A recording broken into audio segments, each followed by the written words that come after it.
If all your beliefs were nothing more than echoes of the crowd, what would remain of you? If every conviction you clung to, every dream you pursued, every flame of hope you fed were but the shadows of 1,000 other wills pressing upon yours, what kernel of self would still exist when the noise of the multitude fell silent?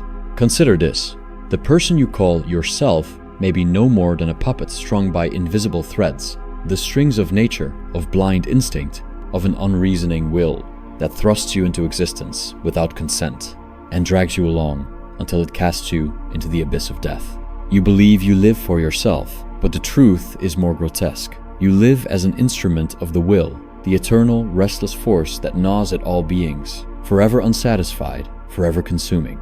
You are not your own master. You are merely the stage on which hunger, lust, ambition, and despair endlessly perform their masquerade. And in the end, when the curtain falls, what remains of your life spectacle? Nothing but the silence of non-being, indifferent and cold. Observe humanity as it gathers in its swarming masses, clinging desperately to sameness, seeking safety in numbers, worshipping not truth, but the comfort of belonging.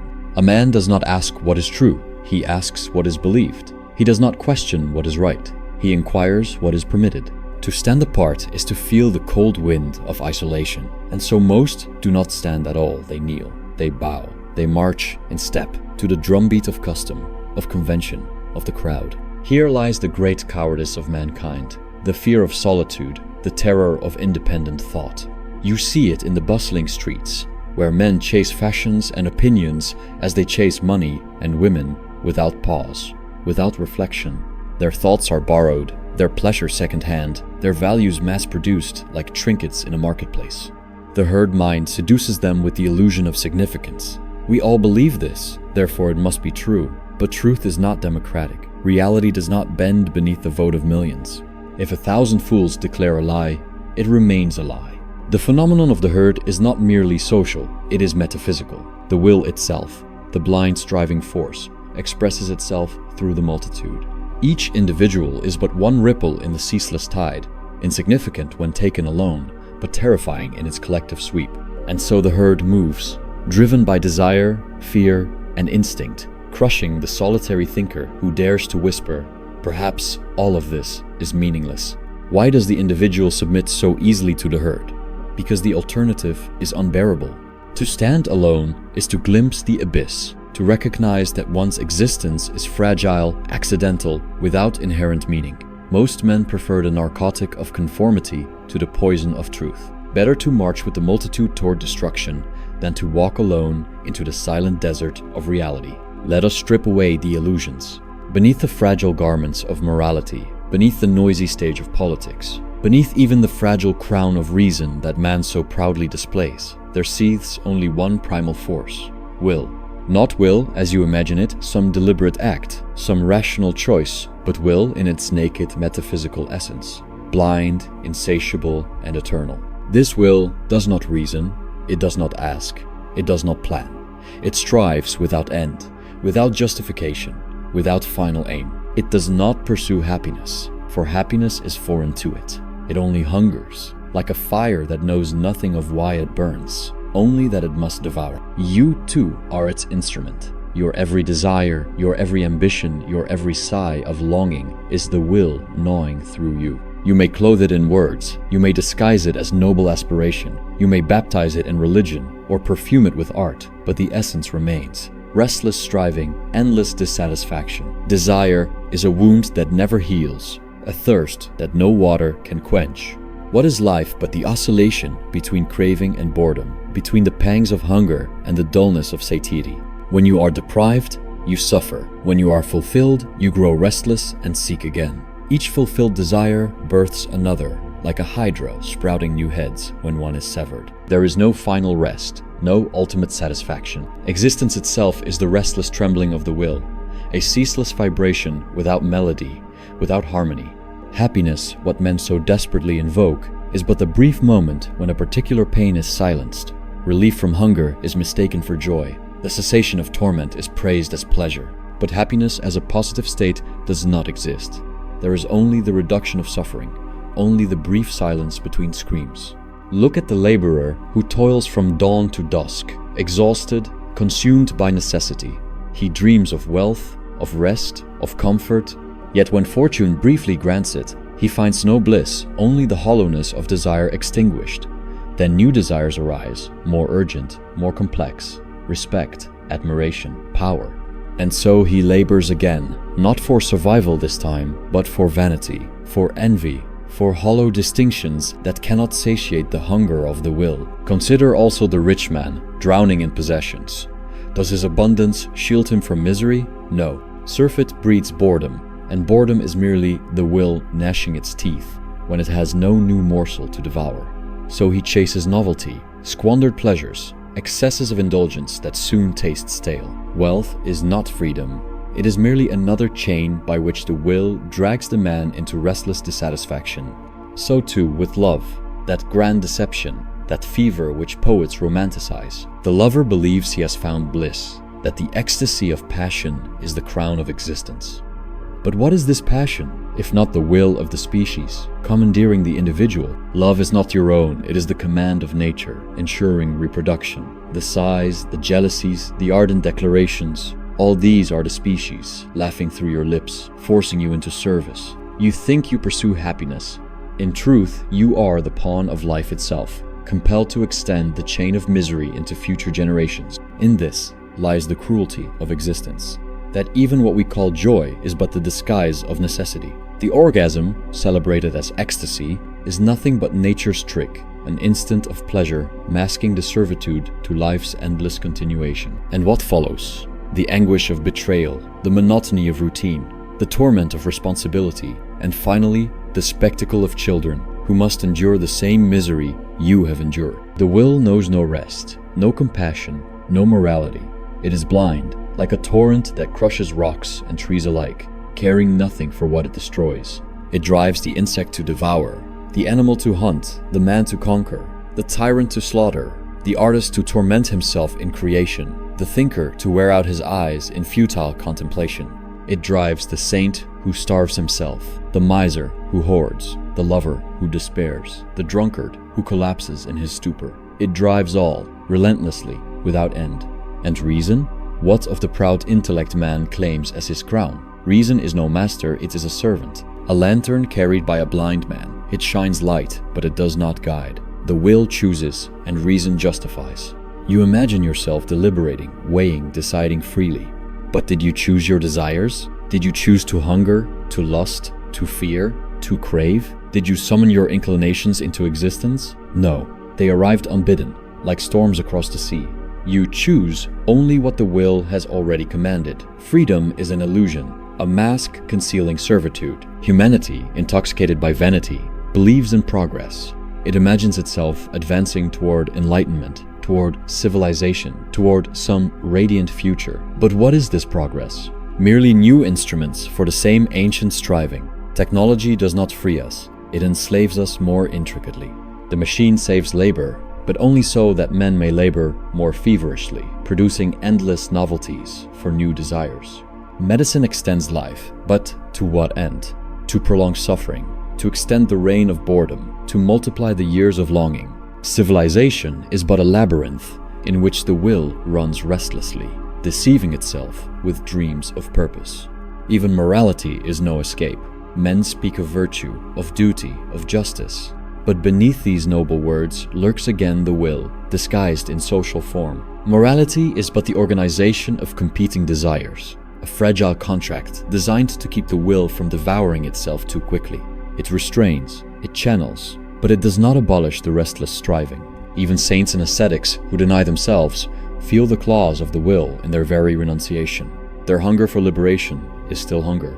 Even the will to deny the will is still will. And so existence is revealed as a cycle of futility. We are born without asking, we strive without reason, we suffer without purpose, and we die without remedy. The stage is set, the actors enter, they play their parts with conviction, they suffer their tragedies, they sing their fleeting joys, and then they vanish, leaving only dust. Another generation follows, and the play begins again, the same script, the same torments, the same illusions. What then is man? Nothing but the will made flesh, a marionette of blind striving, briefly conscious of its own torment. He is the animal that suffers more deeply, precisely because he knows he suffers. His intellect does not liberate him, it sharpens his chains. He foresees death, and so he fears it. He longs for happiness, and so he despairs when it eludes him. His awareness is not a gift, but a curse, a mirror that reflects the absurdity of his fate. Tell me, then, what is life, if not a punishment? What is existence, if not a sentence handed down without crime? And what is man, if not the condemned, awaiting execution, distracting himself with toys and illusions until the blade falls? The will is not content to gnaw at the marrow of individuals. It presses itself into every corner of existence, into the smallest tremor of instinct and the grandest convulsions of history. One might say it is the true author of all tragedies, while man is merely its stagehand, erecting the scenery, believing himself the playwright of his own life, when in truth he is only a puppet dangling in its storm. Watch the beasts of the earth. The wolf tears into the lamb, driven not by cruelty but by necessity. The lamb bleats in terror, its life extinguished for the preservation of another. The cycle repeats endlessly, predator and prey, without pause or pity. Is the wolf wicked? No. Is the lamb virtuous? No. Both are but vessels for the will, one devouring, the other perishing. Insects burrow into each other's bodies. Parasites drain the blood of larger hosts. Plants strangle one another for light. The entire natural world is nothing but the will at war with itself. Life feeding upon life. Pain consuming pain. Man, who flatters himself as higher, fares no better. He cloaks his devouring in ceremony, in law, in commerce. He calls it conquest, achievement, progress.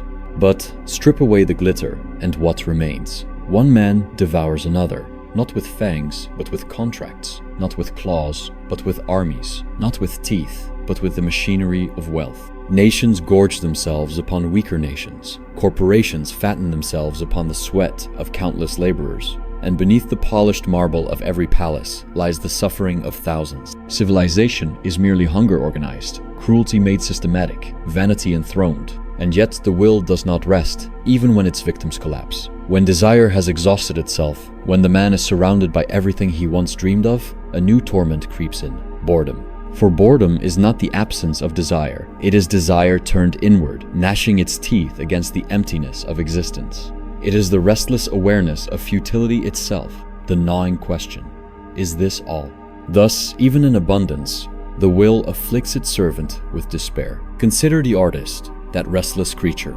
He believes himself free, exalted, inspired by some higher power. But what compels him to labor sleepless nights, to pour his very blood into works that the world will misunderstand or ignore? It is the will again, seizing his soul, tormenting him with visions that demand embodiment.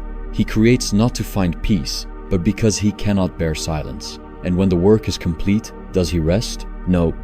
A new torment begins: dissatisfaction with what is made, hunger for what has not yet been achieved. Even in the loftiest works of beauty, the will mocks its slave. What of ambition, that burns brighter than lust? The statesman hungers for power, the conqueror for dominion. He climbs, sacrifices, destroys, convinced that the summit will grant fulfillment. Yet, when the crown is placed upon his head, what does he find? The same gnawing emptiness, the same restless flame, now accompanied by fear of losing what was gained. Alexander wept when no worlds were left to conquer. Why? Because he mistook conquest for peace. But peace is foreign to the will.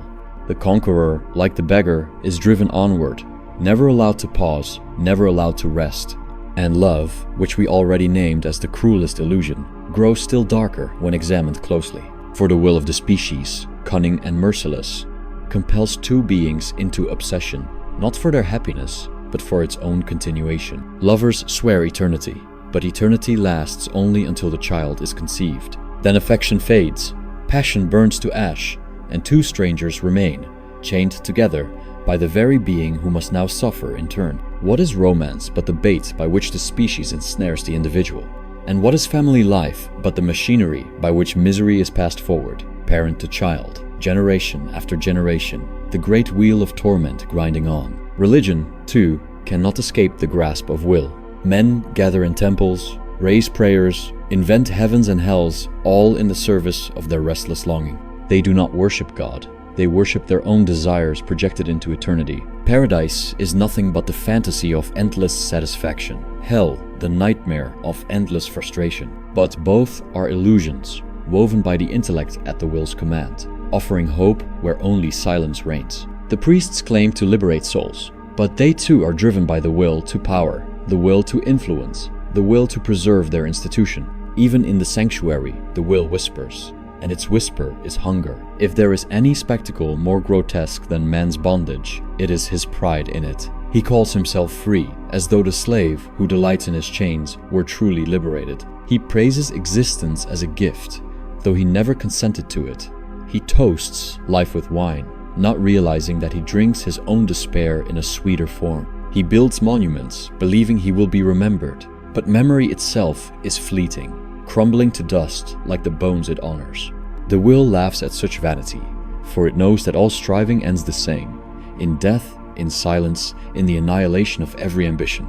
But death, that final horizon which men dread. What is death if not the will's own admission of futility? For the will consumes its servant until he is spent, then discards him like an empty shell. The body decays, the mind dissolves, and the stage is cleared for new actors to repeat the same meaningless drama. Men fear death because they believe life is precious, but life is precious only to the will, not to the individual. The man clings to existence because he is driven to cling, not because existence contains true value. In truth, death is merely the cessation of torment, the quieting of the endless hunger. Look, then, at the entire arc of existence. From birth, the infant screams, already announcing the pain of being dragged into the world. Childhood is restless longing, adolescence fevered desire, adulthood weary striving, old age fearful decline, and at last, death. This is the will cycle. Nothing new is added, nothing is gained. The same suffering, reshaped, repeats itself through countless lives, like a wheel grinding endlessly without progress. Tell me, does this not resemble punishment? Existence itself is the gallows, life the slow tightening of the rope. We are condemned not for crimes, but for the misfortune of being born. The will is both executioner and tormentor, and our consciousness, that fragile flame, is only there to make us watch as the rope tightens. The will infiltrates politics as surely as it haunts the body. Men speak of justice, liberty, equality, yet what do they pursue beneath these banners? The same restless striving, dressed in noble words. One party struggles not for truth, but for power. One nation proclaims freedom while enslaving others. Every revolution promises a new dawn, but beneath the rhetoric lies the same ancient hunger. The lust of one group to dominate another, the ambition of leaders cloaked in the robes of principle. The guillotine, the gallows, the prison, these are monuments, not to justice, but to the will's ferocity when challenged. History itself is the record of this striving. Empires rise like waves, swelling with ambition, then crashing into ruin. Did Babylon not crumble? Did Rome not rot from within? Did empires in Asia, in Europe, in every corner of the earth not repeat the same cycle? First hunger, then conquest, then corruption, then collapse. The will devours its own achievements. What was once glory becomes dust. What was once triumph becomes the ruin that tourists admire in silence. History is no progress. It is the endless recycling of vanity and despair, dressed in different costumes, bearing different names. Even psychology, that modern anatomy of the soul, reveals the same truth. Freud speaks of the unconscious, of drives and instincts that move beneath the surface of reason. He discovers libido, repression, sublimation. What is all this but a clumsy rediscovery of the will? The so-called unconscious is nothing but the ancient master I have already described, the blind impulse that drives the organism, shaping thought, language, and even dreams. The man who believes himself rational is deceived twice, first by the will, which compels him, and second by his intellect, which fabricates explanations after the fact. The greatest insult to man is not that he suffers, but that he suffers meaninglessly. Were there a goal, some final harmony, one might endure the torment, but there is none. The will strives without direction. Like a wheel spinning without end, it grinds lives beneath it without purpose. This is why religions invent heavens, why philosophers invent teleology, why scientists dream of utopia. They cannot endure the naked truth. Existence is without aim. The universe has no script, no destination. It simply writhes in eternal restlessness. Observe how, even in leisure, the will torments. The man on holiday, relieved of labor, believes he will know peace. Yet what comes? Boredom. He seeks diversions games, spectacles, intoxication. He fills his hours with noise, for silence would reveal the emptiness within. Entertainment becomes an opiate, soothing nothing, distracting from everything. The theaters, the circuses, the endless screens of modernity, these are not signs of flourishing, but of despair. Man cannot sit quietly with himself. He must drown in distraction or face the abyss. And what of science? It too bends to the will. Scientists proclaim truth-seeking as their aim, but what compels them to unravel nature? Vanity, ambition, rivalry. And what results from their discoveries? Weapons of war, machines of exploitation, tools of control. The will conscripts knowledge as it conscripts everything, turning even light into chains. The telescope reveals the vastness of the universe, but instead of humility, it awakens in man the hunger to conquer the stars, always striving, never satisfied, never at peace. The will even mocks morality by transforming it into theater. Altruism is preached, but beneath it one finds pride, self-satisfaction, the hunger for reputation. Men parade their virtue like merchants, displaying goods, bargaining for admiration. Even when they sacrifice, they calculate the price of glory. Rare indeed is the compassion that is free from the will's claws, and when it appears, it shines like a faint star in a vast and indifferent night. The body itself is a shrine to the will's tyranny. Hunger compels, lust commands, pain interrupts every thought. We spend our years enslaved to the maintenance of flesh, eating, sleeping, mating, healing. And what is the body's final reward for its obedience? Decay. Disease festers, joints weaken, senses dim. Old age strips away every illusion, leaving only the husk of striving, the will gnawing until the end. The final humiliation of existence is that death comes not as a chosen liberation, but as the body's collapse, often in agony, often in indignity. Thus, the blind will stands revealed. It is not moral, not rational, not benevolent, it is not even malevolent, for that would at least imply intention. It is worse, it is indifferent. It cares for nothing, aims at nothing, and yet drives everything. It is the hunger that cannot be filled, the thirst that cannot be quenched, the storm that cannot be calmed. It is the essence of existence itself, the hidden core behind every flower blooming, every predator hunting, every lover sighing, every child crying. The will is the pulse of the world, and that pulse is pain. The will finds one of its most ruthless expressions in war. Nations gather their youth, dress them in uniforms, and send them to slaughter one another. They speak of honor, duty, patriotism. But beneath the drums and flags, what compels them? The same blind striving, magnified to monstrous scale. One group covets the land of another. One ruler hungers for more power. One ideology wishes to silence its rival. And the result? Millions of lives extinguished, families torn apart, generations scarred. All for what? For shifting lines on maps. For temporary illusions of triumph that dissolve as quickly as the corpses rot in the fields. The will feeds on blood as easily as it feeds on bread. The family, celebrated as the cradle of love, is no sanctuary either. Here, the will enacts its cruelest trick. It lures two beings into passion, compels them to reproduce, and then binds them in chains of obligation. Parents sacrifice for children, but what are they sacrificing for? To deliver new beings into the same misery. The child grows, suffers, reproduces, and thus extends the torment into the future. The will laughs, for in every newborn cry it hears its own voice renewed. Industry and labor too are merely the will's machinery. The worker believes he toils for survival, the merchant for wealth, the inventor for progress. But strip away the veils. All are cogs in the same restless striving. Industry does not aim at peace or sufficiency, it multiplies desires. The factory produces, not to satisfy needs, but to awaken new hungers. Each invention births further craving, each convenience deepens dependence. The world grows louder, faster, more crowded, but no happier. The will has only tightened its grip, expanding its empire into every corner of human life. Even leisure becomes a stage for torment. The man who labors dreams of rest, but when rest arrives, he is restless still. He travels, he entertains, he intoxicates himself. He hunts distraction like prey, for to sit still is unbearable. Silence reveals the abyss, and so he fills it with noise music, chatter, endless motion. Observe the modern crowd, forever staring into devices, forever scrolling, forever fleeing from the terror of being alone with itself. This is not progress, it is panic. A civilization terrified of its own emptiness. Thus, the will permeates all. It is in the cries of the newborn, in the labors of the worker, in the lust of the lover, in the ambition of the general, in the vanity of the artist, in the despair of the old man who clings to life, though it has long since soured.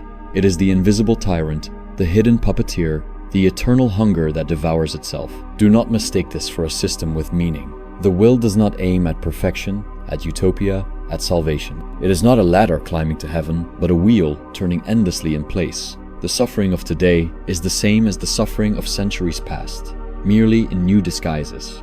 The will is tireless in producing novelty, yet the essence remains unchanged. Hunger, striving, dissatisfaction, death. Even in what appears noble or sacred, the will lurks. The philanthropist donates not to relieve misery, but to silence his own restless conscience.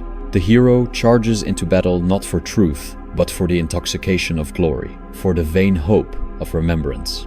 The philosopher himself, even I, is driven to speak, compelled to unveil the truth, though the unveiling brings no peace. For the will does not spare even those who see through it, it uses them too, forcing them to testify against it, to condemn it, yet still to serve as its mouthpiece. Here then stands man, conscious, restless, enslaved. His intellect reveals to him the futility of his condition, yet even this knowledge does not liberate him. Awareness sharpens suffering, foresight multiplies fear. The animal suffers blindly, but man suffers with eyes open, knowing he must die, knowing he cannot escape, knowing that every desire achieved is merely the seed of another. His consciousness is not the crown of creation, it is the brand of his torment. What is left, then, but resignation?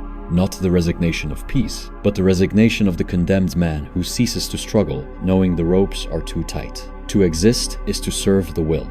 To see is to suffer. To understand is to despair. History is nothing but the autobiography of the will, written in blood, ashes, and broken monuments. What men call progress is merely the restless turning of its wheel, each age repeating the same agonies in new costumes. Empires rise, boasting of eternity, only to crumble into dust that future generations trample without remembrance. Look to Rome, the eternal city. They called it, yet where is its eternity? Its emperors paraded in triumph, its legions carved scars into continents, its people bathed in spectacles of blood. And yet, what remains?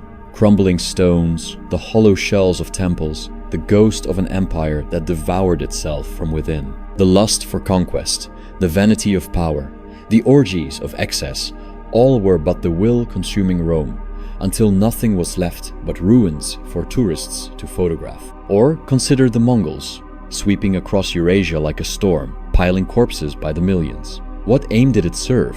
What meaning remains? The world remembers Genghis Khan as a conqueror, yet the bones of those he slew cry out a different history, one of misery multiplied, of generations erased. Victory, defeat, empire, collapse, it is all the same drama, repeated endlessly. The will urges conquest, then discards the conqueror when the feast is over.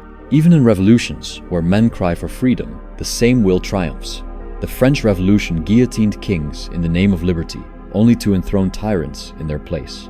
The masses bled for equality, only to be devoured by the same hunger for domination that haunted their oppressors. The slogans changed, the torment remained. Every revolution is merely the will shifting masks, promising dawn, delivering dusk. Turn now to modern society, where the trappings are subtler but no less cruel. The factory worker chained to the clock, the executive enslaved to ambition, the consumer drowning in desires, each is a victim of the same blind impulse. They chase wealth, yet wealth breeds only further craving. They build technologies, yet technologies create new dependencies. The man of the 21st century is no freer than the peasant of the Middle Ages. He is merely shackled by different chains credit, deadlines, screens, anxieties. The will has refined its instruments, but the melody is the same, striving without end, misery without escape. Even psychology, that dissection of the human soul, reveals the will's fingerprints. Freud, centuries after me, would discover the unconscious, the seething realm of desires, fears, and instincts that direct man's behavior beneath the mask of reason. He spoke of libido, of repression, of the Oedipal struggle. Yet all of this is merely another vocabulary for what I already named, the will, using the individual as its stage. Modern psychiatry medicates restlessness, anxiety, despair. But what is it medicating if not the torment of existence itself? Pills dull the noise, but they do not silence the orchestra of hunger that plays beneath. Observe the life of the ordinary man. He rises unwillingly each morning, dragged from sleep by necessity. He hurries to labor, not for joy, but because hunger and fear compel him. His hours are consumed by tasks he does not love, in service of desires that are not his own. When evening comes, he seeks escape distractions, entertainments, intoxications. He speaks of happiness, but he does not find it. He dreams of rest, but when rest comes, he is restless still. And all the while, death waits silently at the edge of his horizon. Even in love, the most intimate of illusions, the will shows its claws. Lovers believe they choose each other freely, but their passion is commanded by the species. They are pawns in a game they do not understand. They suffer ecstasy and jealousy. They cling and betray. They marry and despair. Children are born, not from rational choice, but from compulsion. And so the misery multiplies. New beings dragged into existence, condemned to the same restless cycle. What parents call love is often the will laughing through them, ensuring its endless continuation. Consider also the spectacle of modern loneliness. Surrounded by millions, man feels isolated, estranged. Why? Because the crowd, the herd, cannot cure the hunger of the will. Companionship distracts, but it does not satisfy. Thus we see a paradox. Men are crowded together in cities, yet each feels alone. Connected by wires and signals, yet each remains alien to himself. Loneliness is not the absence of others, it is the presence of the will, which no company can soothe. And when man despairs of all else, he seeks solace in art, in religion, in philosophy. But even here, the will lurks. The artist suffers the torment of creation, compelled to give shape to visions that burn within him. The religious man invents heavens, not out of truth, but out of the hunger for consolation. The philosopher writes, not to find peace, but to ease the pressure of thought that torments him. Even in these seeming sanctuaries, the will makes itself master, exploiting every effort, driving every impulse, corrupting every consolation. Thus, whether in the ruins of empires, the madness of revolutions, the factories of industry, or the despair of private life, the same truth reveals itself. The will is the true sovereign of the world. Its kingdom is universal, its tyranny absolute. War is the will made flesh on a colossal stage. It gathers entire nations, dresses them in banners, and compels them into slaughter. The First World War men buried alive in trenches, devoured by mud, gas, and steel. For what? For flags, for alliances, for the pride of rulers. The Second World War cities reduced to ash, millions exterminated, the sky itself darkened with smoke. Humanity called it the war to end all wars, then promptly prepared for the next, and always the same refrain. The will demanding blood, demanding conquest, demanding the sacrifice of youth to its hunger. Plagues reveal the will's cruelty in another form. The Black Death swept through Europe, devouring 1/3 of the population. Families collapsed overnight, cities emptied, corpses stacked in streets. What meaning did this serve? None. The will preserved itself, not through compassion, but through sheer indifference, sparing some, extinguishing others, ensuring only that life in its abstract form would continue, though every individual perished in agony. The pandemic in modern times repeated the lesson. Despite science, despite technology, man remained fragile, helpless, disposable. The will spares no generation its harvest. Suicide too bears witness. When the burden of striving grows unbearable, when the torture of existence outweighs its illusions, the individual seizes death as the only release. And yet society condemns him, fearing that his act reveals the secret. All prefer to hide that existence itself is not a gift, but a burden. The suicide unmasks the play, tearing down the scenery, refusing to march in the masquerade of the will. His act, though born of despair, whispers a terrible truth, that not to be is the only escape from the curse of being. Turn to consumer society, the modern carnival of emptiness. Look at the multitudes crowding into malls, staring at glowing screens, clicking endlessly through images and illusions.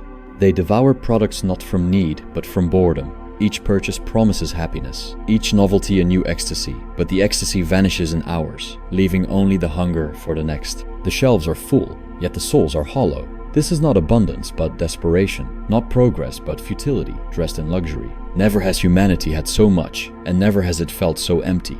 The will mocks even art and culture by making them servants of fashion. Masterpieces once born of torment are now consumed like trinkets, marketed, commodified, forgotten. A painting becomes decoration, a book becomes entertainment, a symphony becomes background noise. The very things that once revealed fleeting release from the will are themselves devoured by it, reduced to commodities for restless appetites. And yet, beneath all these examples, wars, plagues, suicides, consumerism, lies the same rhythm. Striving without satisfaction, suffering without purpose, death without redemption.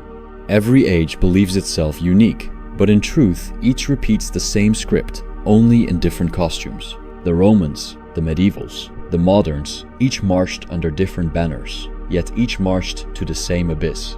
The psychologist observes neuroses, obsessions, compulsions, but fails to recognize their essence, the will tormenting the mind when it has no clear object to seize. The historian records events, but fails to see the underlying current that makes events inevitable.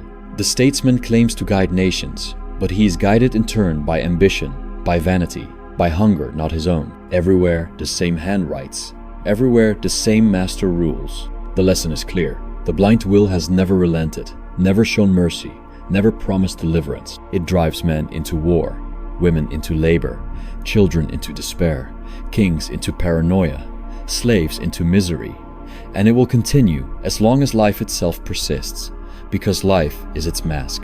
If the will is the true sovereign of existence, if every hunger and every striving binds us to its tyranny, what remains for the one who sees clearly? Only resignation, only silence. And yet, amid the unrelenting storm, there are rare and fleeting intervals where the grip of the will slackens, where the chain loosens for a moment.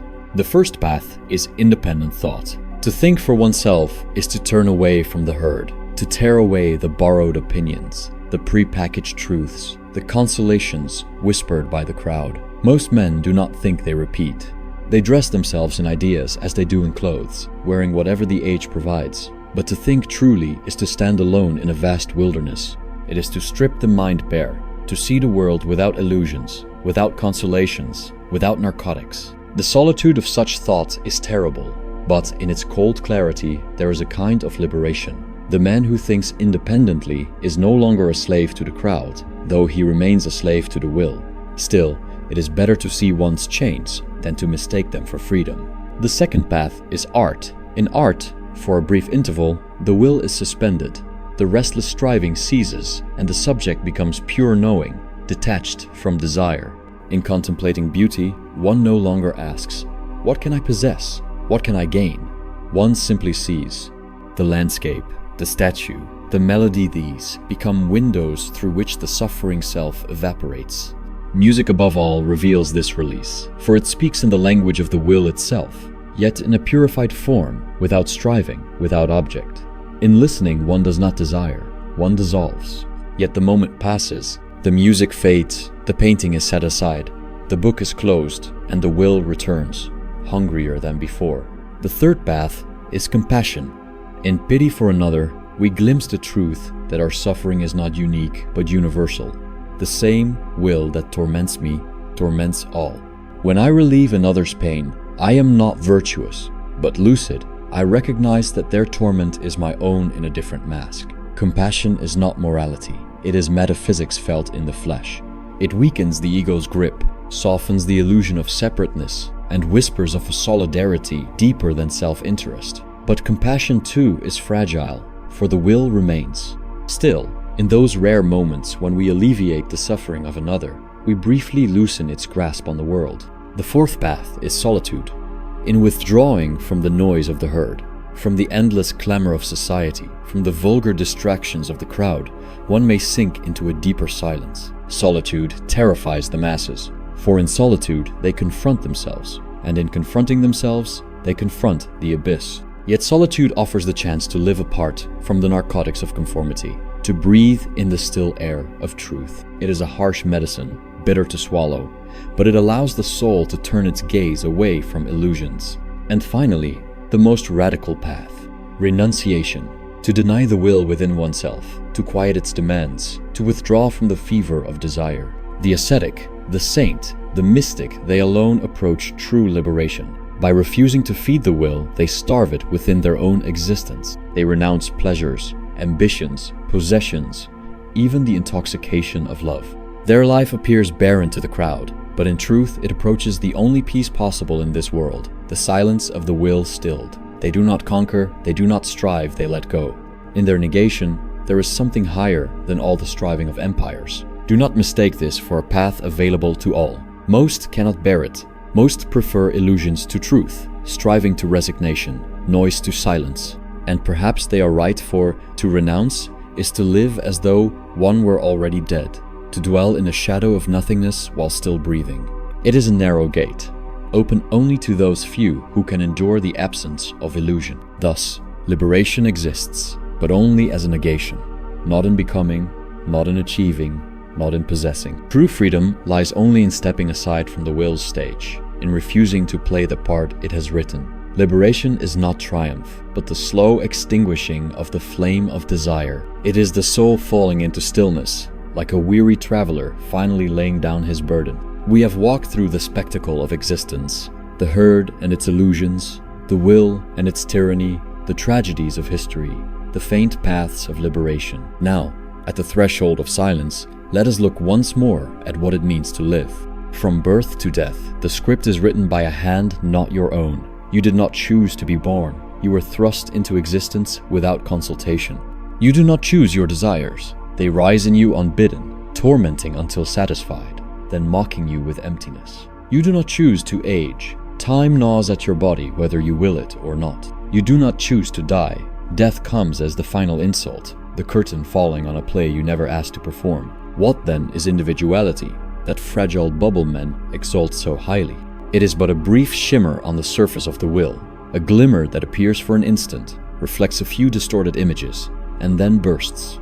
Billions have come before you, billions will come after you.